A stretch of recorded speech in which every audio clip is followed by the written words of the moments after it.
Assalamualaikum warahmatullahi wabarakatuh dan salam sejahtera. Saya bekas pelajar program pelajar cemerlang di bawah tajaan Kementerian Pelajaran Malaysia di University of Southampton, United Kingdom dalam jurusan Sains Komputer. Pada hari ini saya nak memberikan sedikit tips tentang bagaimana kita menjalani interview untuk beasiswa PPC ini.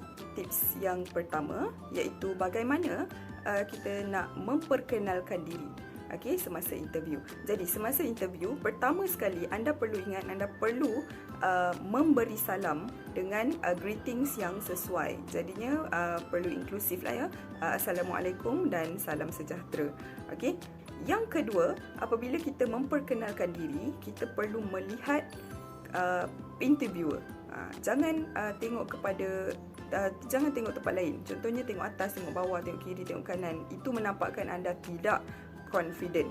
Okay, so eye contact adalah sangat penting. Bila eye contact kita kekal kepada interviewer, maksudnya kita yakin untuk bercakap dengan dia.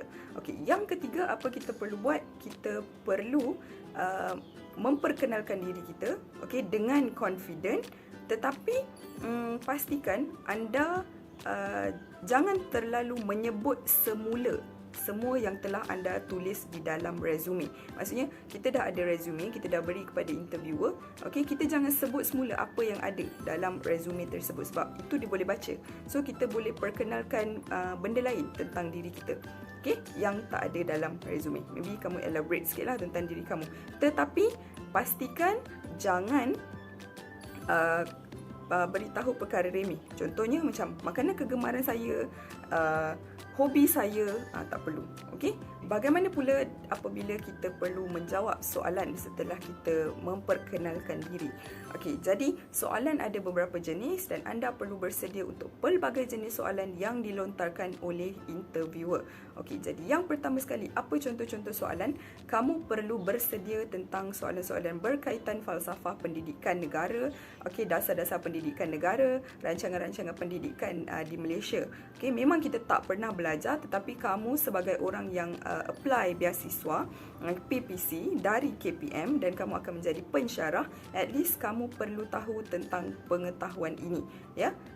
Jadi falsafah pendidikan negara lah kamu kena bersedia. Okey, seterusnya kamu perlu bersedia tentang soalan-soalan perangkap. Okey, contohnya apa soalan perangkap? Kamu perlu dia akan tanya, okey, apa kalau kita beri beasiswa tetapi kamu tak dapat belajar luar negara, kamu belajar dalam negara saja, tapi kita beri beasiswa, adakah kamu masih mahu beasiswa PPC ni? Okey, itu soalan perangkap ya. So kamu kena bijak lah untuk menjawab dan jawab dengan ikhlas lah. Soalan seperti soalan yang tak berkaitan langsung, contohnya soalan berkaitan politik semasa. Apa pendapat anda tentang Perdana Menteri yang baru dilantik sekarang? Boleh jadi dia tanya soalan macam tu. Selain tu dia akan tanya maybe soalan, kamu pernah baca buku? So terangkan, elaborate, buku apa kamu pernah baca. So soalan-soalan unpredictable. Ada juga soalan-soalan yang sensitif.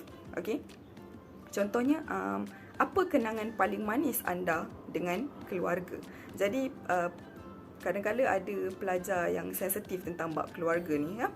Jadi kamu sebagai orang yang apply untuk PPC ni, untuk interview ni, okey, kamu kena bersedialah untuk menjawab soalan-soalan tersebut. Okey, untuk menjawab soalan-soalan tersebut. Sebenarnya bukan saja-saja ya dia tanya soalan, dia bukan untuk provoke kita.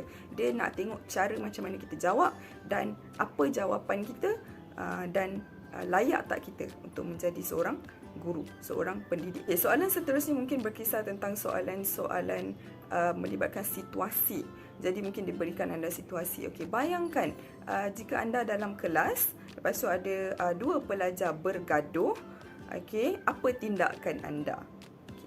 Apa lagi contoh situasi? Contohnya, jika anda berada dalam kelas, okey, tiba-tiba ada pelajar pingsan. Apa tindakan anda? Jadi anda sebagai pelajar-pelajar yang apply untuk PPC ni, kamu kena bersedialah untuk soalan-soalan situasi macam tu. Apa yang kamu nak jawab? Yang penting tunjukkan kebijaksanaan kamu dan jawab dengan confident. Okay, jawab dengan confident. Tips dia adalah kamu kena imagine kamu berada di situasi tersebut sebagai guru. Apa tindakan yang akan kamu ambil? Okay, kita just sebagai cikgu, kita boleh biar je kan kalau student kita bergaduh. So apa tindakan kita lah? So kamu kena jawab dengan kreatif. Dan menambat hati juri. Next adalah micro teaching. Apa itu micro teaching? So micro teaching adalah di mana satu sesi pengajaran di mana kita akan menganggap interviewer sebagai pelajar dan kita perlu mengajar interviewer tersebut. Jadi anda boleh bersedia ambil saja apa-apa subtopik, part of subtopik dalam jurusan yang anda ambil. Contohnya anda ambil physics, so boleh pilih topik inertia, okey, dan ajarkan kepada interviewer dan pastikan pengajaran anda menarik dan boleh menambat hati juri.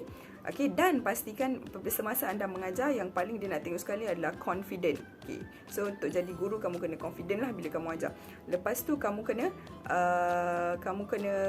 jelas, diction, sebutan mesti jelas. Suara kamu kena lantang, kuat sampai orang belakang sekali boleh dengar. Ya, suara jelas, sebutan jelas, dan suara kena kuat dan confident. Itu yang dia nak tengok sebenarnya semasa micro teaching. Dan pengetahuan kamu terhadap konten lah. Confident ke tak kamu untuk beritahu konten yang kamu nak ajar tu. That is micro teaching. Okay.